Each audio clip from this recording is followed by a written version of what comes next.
Bubbles! Beautiful, aren't they? Well, guess what? Scientists believe that we're living in one. They say that our entire universe is a giant, perhaps infinite-sized one of these.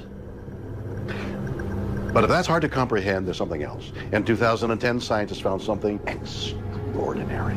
Evidence that our bubble, our universe, has been bruised not once but 4 times. Why? Because it smashed into other bubbles. And do you know what those other bubbles are? Other universes. There could be millions of them. Parallel worlds. Other dimensions that exist alongside ours. Amazing, isn't it? Let's think about this. If it's true, that means there could be people or something like us floating around inside them. Isn't that a little scary?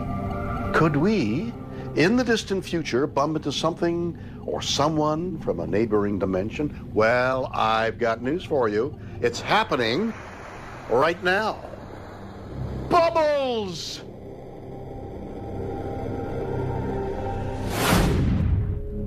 Rosemary Gilley is an author. In October 2010, she decided to go hiking in the Fahnestock State Park in New York. So I trekked out by myself, which is not always a good idea. And there was no one around. There was no one on the trail. And I went out to what we call the King's Chamber. The King's Chamber is one of several mysterious man-made structures in the area. Nobody really knows who built them or why. And many people who visit them have paranormal experiences. Some think Native Americans made them. Others believe it was European settlers or even ancient Druids. No one knows for sure, but as Rosemary enters the ruins, she begins to sense something strange. I could sense an unusual presence there. You have a feeling that there may be something unseen watching you, or that something unusual is about to happen. Despite her misgivings, Rosemary presses on. It's not long before she's sorry she did. I became aware of a dark shape moving through the trees in front of me. There was something very sinister about it. This figure was tall and slim, and it looked like the outline of a human being. It was very dark in color, inky dark, and it had very blurry edges, and the lower portion of it sort of trailed away. There's no facial features, no eyes, but yet you know it's looking at you. You can just feel it. And that is a very scary thing. Was Rosemary's mind playing tricks? Or was someone or something stalking her through the King's Chamber? And this was not an apparition. You simply know when you are encountering something that's not quite of this world. So what was it? Rosemary didn't wait around to find out. It was like one of those movies where bad things are happening to people, and a voice says, "Get out. It's time to go." What did Rosemary Gilley see? Was she in real danger from a shadow, or was it something even more sinister? Incredibly, her experience is not unique. Hundreds have reported encounters with dark, humanoid, transparent creatures.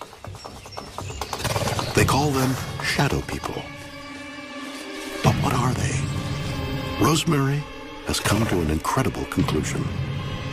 Shadow people come from other dimensions, parallel dimensions. They're right here on this planet. They're just around a certain bend in space where we can't normally see them except under the right circumstances. Are shadow people intruders from a parallel dimension? If so, how do they cross into our world? And what do they want? Chris French is a psychologist. He believes there is a simple explanation. These shadow people are just shadows. The way that these shadow people are said to move is kind of a very fleeting motion. One moment they're there, next moment they're somewhere else. I mean, to me, it sounds very much like the way that shadows move. Are shadow people simply random shadows? If so, what gives them such distinct human shapes? French believes The answer lies in a phenomenon called pareidolia. Pareidolia refers specifically to this idea that we can sometimes think we see clear and distinct human forms in what is essentially just random background noise. So I think everybody's probably had the experience of looking at patterns on wallpaper and making out faces in those patterns. Or we look up in the clouds and we see animal shapes. People have found images of Christ in plates of spaghetti, in cinnamon buns, in the burn marks on tortillas. What you've got are really kind of more or less random patterns, but we will impose some kind of meaning on them. People tend to experience shadow people in certain kinds of locations. If you're in a forest, if you're in a cave, if you're in somewhere where there's lots of shadows, then those are precisely the kind of random background visual noise situations where you might actually think you can see things that aren't there. And there's probably also the fact that in certain kinds of environments there are reasons why we might actually feel on edge. So for example, if you went into a cave and there's a very, very high ceiling in the cave, then again that will tend to make us feel slightly on edge because we don't know what's up there, what might be about to jump on us. And if you think of this from the evolutionary perspective, it makes sense that in certain locations we are more kind of alert, more on guard, more aware of possible threats in the environment than in other places. But many who have encountered shadow people feel physically threatened. Why? I think one of the reasons that people often perceive these things as being something potentially threatening is because that's the way we've evolved. In terms of our evolutionary history, then it makes sense that we have cognitive systems that are very much tuned to picking up on possible threats in the environment. And so very often, if we think we can see some kind of form, if we think there's something out there that might do us harm, then it's better to err on the side of perceiving it that way as a potential threat and getting out of any possible danger rather than to take any risks. Are our survival instincts tricking us into believing a shadow is a terrifying and real creature? It's an extremely common phenomenon for perfectly sane people to sometimes see things that aren't actually there. There are parts of the brain that are hardwired to recognize faces and human forms. And so sometimes those parts of the brain will actually fire when what we're looking at are really just shadows. Are shadow people simply shadows? Rosemary Gilley isn't convinced. It was not a trick of my imagination. It was unmistakable, a black shape moving through the trees.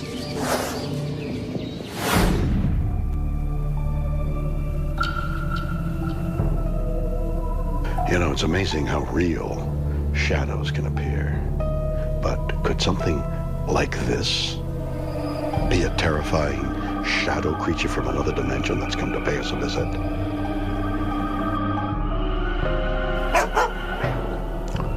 Did you do that, Fluffy?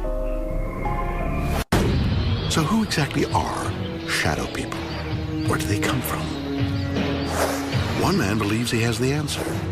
They belong to a race of beings that predates human beings. They exist in a dimension very close to ours.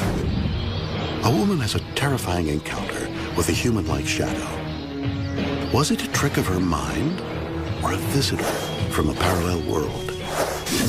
Philip Imbrogno is a paranormal researcher. He thinks the answer is clear. From the cases that I've studied about shadow people, I believe they are interdimensional in nature. They're intelligent. They belong to a race of beings that predates human beings.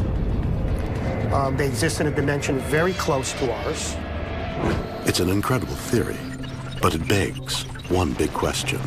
How can we know these other dimensions exist? Imbrogno believes the answer lies with the force of gravity and its component part, the graviton. The particle that is responsible for gravity has been labeled the graviton. Gravitons flow through the dimensions just like a wave. These particles have a pull, like a magnetic pull.